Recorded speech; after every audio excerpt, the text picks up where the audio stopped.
Hoje, neste episódio, nós vamos falar do fim do mundo.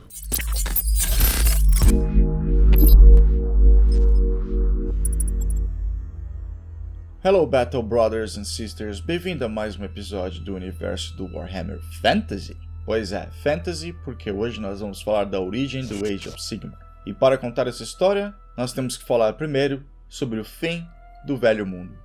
E antes de começar, nós gostaríamos de agradecer você por assistir o nosso canal e por deixar o seu comentário abaixo. Se você quiser ajudar, compartilhe o hobby com outras pessoas. Muito importante deixar o hobby vivo e trazer mais pessoas para o hobby. Antes de mais nada, nós vamos falar sobre o Warhammer Fantasy, pelo menos um pouquinho. Warhammer Fantasy é o precursor do universo do Age of Sigmar. O End of Times, o Fim do Mundo, é a união de centenas de linhas de histórias do Warhammer Fantasy Battles. Jogo criado pela Games Workshop em 1983, quase 30 anos de lore. A Games Workshop decidiu criar um cataclisma descrito em uma série de livros para renovar a linha com um novo universo. Gostando ou não da mudança, a Games Workshop teve que renovar a linha de fantasia, já que vinha desgastada por anos de lores e regras cada vez mais difíceis de acompanhar, culminando com a queda de vendas da linha de fantasia. Aparentemente, a fantasia era responsável por apenas 20% das vendas. E assim o mundo acabou e outro está no seu lugar. Como já apontado, o lore é dividido em uma série de livros chamado End of Times. Nós vamos apresentar o lore baseado na sequência dos livros, começando com o livro 1, que conta a história do retorno de Nagash. Eu não tive tempo de ler os livros, mas eu consegui achar uns bons sumários pela internet. Então, se eu errei algo, eu fiz sem perceber. Aí se alguém souber alguma coisa, dá um toque. Eu vou tentar consertar o vídeo, pelo menos eu boto umas tarjetinhas lá, tá? E agora, sem mais delongas, vamos ao fim dos tempos.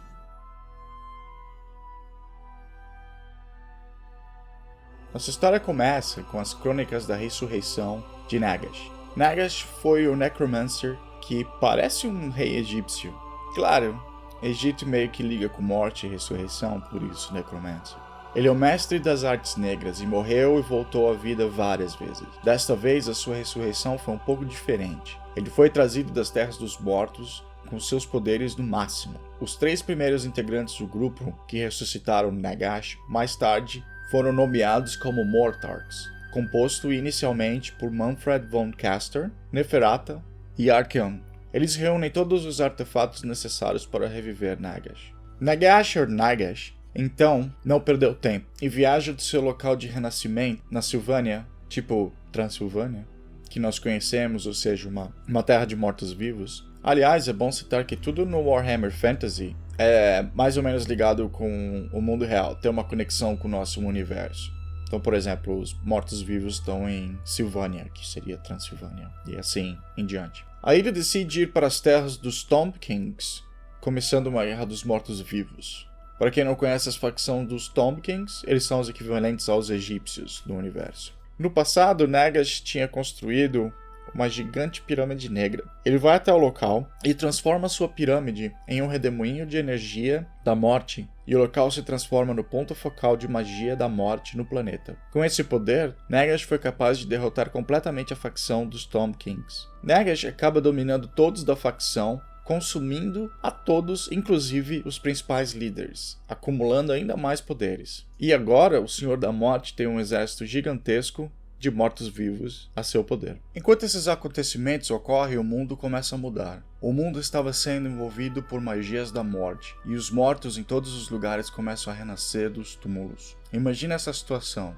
No lore, no entanto, todas as pessoas que seriam trazidas de volta para a vida ficariam sem personalidades, tipo um zumbi. Imagine um monte de zumbis perambulando pela rua, sem um mestre. E assim termina o primeiro episódio da saga do Fim do Mundo. O livro começa com Glotkin liderando um exército enorme de seguidores de Nurgle, um dos deuses do caos, e alguns seguidores de Khorne, o deus da guerra e do sangue, sitiando, atacando e literalmente nivelando as principais cidades humanas do Império, com sua destruição. Archeon, o destruidor de mundos e arquiteto do plano, sabia que ele teria que remover os humanos primeiro na sua tentativa de destruir o mundo. Ele estava consciente do poder dos exércitos humanos quando eles se alinhavam em uma única unidade. Com acesso a todos os heróis dos deuses do caos, Archeon coloca seus planos em ação. Mesmo com toda a destruição e impacto deixado, o Imperador dos Homens, Karl Franz, derrotou o exército de Archaon. Mas mesmo com a derrota, Archaon não é abalado. Ele sabe que os humanos estão extremamente debilitados pela onda de horror. O Império ainda existe, mas está completamente arrasado. O mais interessante na derrota dos Glocktins é que o exército humano somente consegue a vitória quando recebeu reforços dos exércitos imortais de Nagash. Veja, Nagash não gosta da ideia de ser um servo do caos. Então ele manda os Mortarks ajudar o Império e derrotar Archaon. Os humanos estavam tão desesperados que eles até reconhecem o vampiro Vlad von Castran como o legítimo conde de Silvânia. No fim, Karl Franz é morto por Otto Glott, um dos 3 irmãos campeões de Nurgle que comanda o Glock. Mas o vento dos céus entra em seu corpo e o caos é temporariamente expurgado da cidade. O recém-empoderado Karl Franz apenas declara que as regras mudaram. Mas será suficiente para conter a onda de horror e o fim do mundo?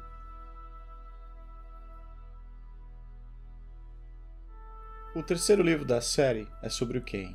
Kain é um personagem interessante. Aparentemente alguns gostam, outros não. Enquanto Nagash se contorce para ajudar os humanos, Kain é focado nos elfos do universo. Nesse capítulo, os elfos são, digamos, completamente dizimados. Nisso, nós estamos incluindo todos os elfos. Um dos High Elfos, entretanto, meio que tentou uma saída. O mestre em premonições chamado Teclis pôde ver o desastre chegando para as raças do Velho Mundo, e ele começou a traçar planos para evitar um massacre.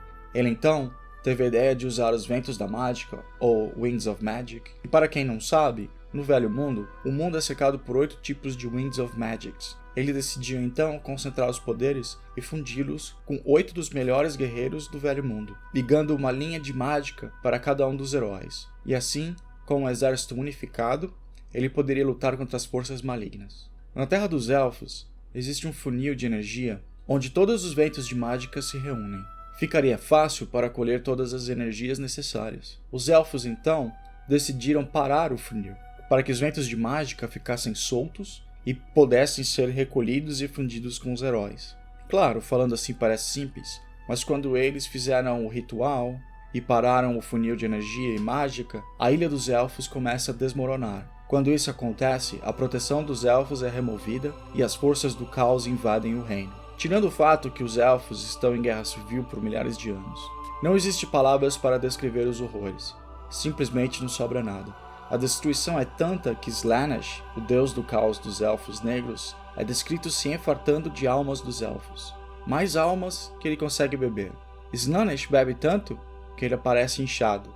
Mas vamos deixar Slaanesh pra lá e nós vamos falar de Slaanesh nos vídeos futuros do Age of Sigmar.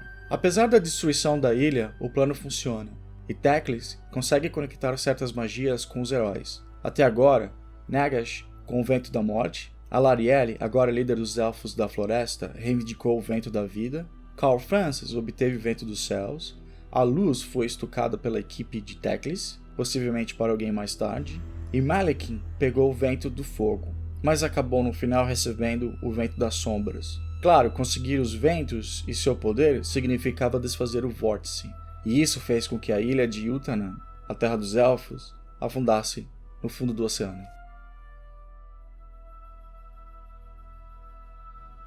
Agora nós vamos para o quarto livro, e basicamente essa parte do lore descreve os Skaven destruindo tudo pela frente, incluindo entre eles mesmos, bem típico da facção, que é uma das mais amadas do Warhammer Fantasy, diga-se de passagem. O livro captura a ascensão dos Skavens como uma das principais influências no período do End Times. Sua influência e terror é tão grande que eles conseguem até explodir a lua. Esse é o típico devastamento dos Skavens que os fãs adoram tanto. Quanto mais, melhor. Eles literalmente constroem um canhão gigante e explodem a lua. Até o momento nós temos Nagash de volta, exércitos maciços do caos destruindo cidades, e a desestabilização da magia de um planeta. E agora nós temos os Skavens aparecendo de todos os buracos, e com a destruição da lua, o Velho Mundo está enfrentando nada mais nada menos gigantescos meteoros caindo do céu e devastando regiões inteiras. Grandes porções de várias facções ou facções inteiras foram destruídas, como os Lizardmen. Sua extinção foi fundamental para facilitar a destruição do mundo. A cidade de Nome, por exemplo, que construía armas, foi destruída. As cidades dos anões, incluindo a capital, foram inundadas. Enfim, destruição em vários níveis e locais. Em todos os continentes só se vê pura loucura. Os Skavens finalmente ganham sua chance para destruir e passar pela frente de todo mundo. Eles são fundamentais na destruição do planeta. Digamos que os Skavens foram as estrelas do show. Para delírio dos fãs, é claro. O velho mundo está em frangalhos e à beira do abismo. Só falta alguém empurrar.